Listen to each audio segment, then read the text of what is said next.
Vous savez, les amis, il ne faudrait pas que notre génération commette une erreur ici au Canada qui va nous prendre plus de 100 ans pour la corriger.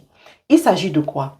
Je me rends compte que pour la plupart des personnes qui arrivent au Canada, on leur dit trouver un emploi au gouvernement pour les plus chanceux et ensuite investissez dans l'immobilier. En fait, on brandit l'investissement immobilier comme étant la voie ultime pour se faire de l'argent, la voie ultime pour bâtir la richesse au Canada. Sauf que moi, j'ai une approche différente par rapport à ça.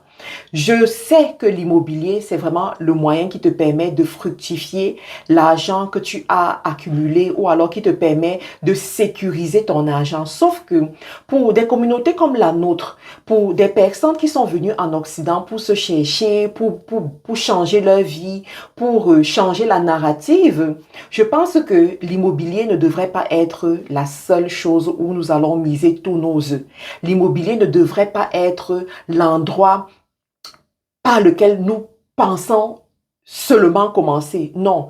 Je pense que quand tu regardes les communautés qui se sont bâties en Occident, les communautés qui sont arrivées, qui se sont bâties, tu vas te rendre compte d'une chose. Je prends surtout les Chinois. Tu vas te rendre compte que lorsqu'un Chinois arrive aux États-Unis, lorsqu'un Chinois arrive au Canada, le Chinois réfléchit comment bâtir sa petite entreprise. Même si c'est un petit restaurant tourne au dos, comme on dit souvent, il va d'abord créer son petit restaurant. À partir de ce restaurant, il va accumuler la richesse, il va développer une source de revenus qui lui permet d'avoir ce qu'on appelle le cash flow.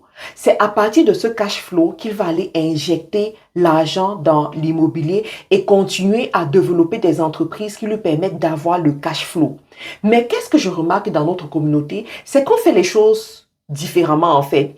Qu'est-ce qu'on fait? On va chercher un bon emploi sécuritaire qui va nous permettre d'avoir un bon salaire et ensuite investir dans l'immobilier. Mais la question que je me pose, c'est, à la fin de la journée, après 25 ans, comment sera l'échelle?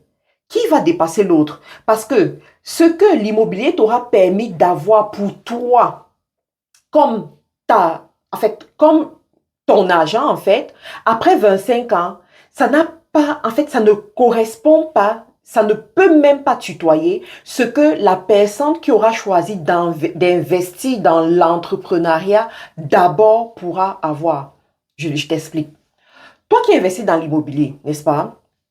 Après 25 ans, si tu revends ton bien, tu peux te retrouver avec, voilà, tu peux t'en sortir avec, en disant, 1 million. Ça t'a pris 25 ans pour avoir 1 million qui te revienne à toi. Mais la personne qui allait dans l'investissement, dans l'entrepreneuriat, qui a choisi le véhicule de l'entrepreneuriat, qui a misé sur le véhicule de l'entrepreneuriat, premièrement, ça ne lui prend pas 25 ans pour avoir 1 million. Ça lui prend beaucoup moins que 25 ans si la personne sait exactement ce qu'elle est en train de faire. Tu comprends? Sauf que, en plus des 1 million qu'elle est capable d'aller chercher dans l'entrepreneuriat, elle est également capable d'aller encore chercher un 1 million supplémentaire dans l'investissement immobilier. À la fin de la journée, qui dépasse l'autre? Tu vois ce que je veux te faire comprendre? Donc, je suis en train de dire ici à ma communauté que ne commettons pas des erreurs qui vont nous prendre encore 50 ans, 100 ans pour les corriger. Là où nous sommes là maintenant, nous devons savoir exactement là où nous devons miser. Nous devons savoir exactement où nous devons mettre nos œufs.